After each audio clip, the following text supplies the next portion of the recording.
కేంద్ర ప్రభుత్వం పథకాలు ఎన్ని ఉన్నాయో బీజేపీ వాళ్ళకన్నా తెలుసో ఏదో తెలియదు కానీ వైఎస్ఆర్ కాంగ్రెస్ పార్టీ వాళ్ళకి తెలిసినట్టుంది. ఎందుకంటే వీళ్ళు ఇంతకుముందు పవర్లో ఉన్నారు కాబట్టి.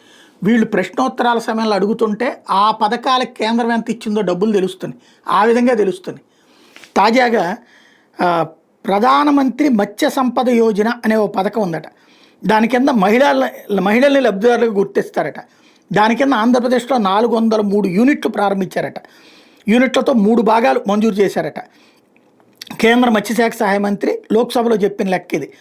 ఇందులో ఈ 3 భాగాల్లో 191 ఫిష్ కియోస్కులు పెట్టారట మహిళలు. 7 ఫిష్ రిటైల్ అవుట్లెట్లు పెట్టారట. 205 సాగర మిత్రాలు ఉన్నాయట. దేశంలో పర్ డ్రాప్ మోర్ క్రాప్ పిఎండిఎంసి పథకం అమల్లో ఉన్నట్టు కేంద్ర వ్యవసాయ రైతు సంక్షేమ శాఖ మంత్రి రామ్నాథ్ ఠాకూర్ కూడా చెప్పుకొచ్చారు.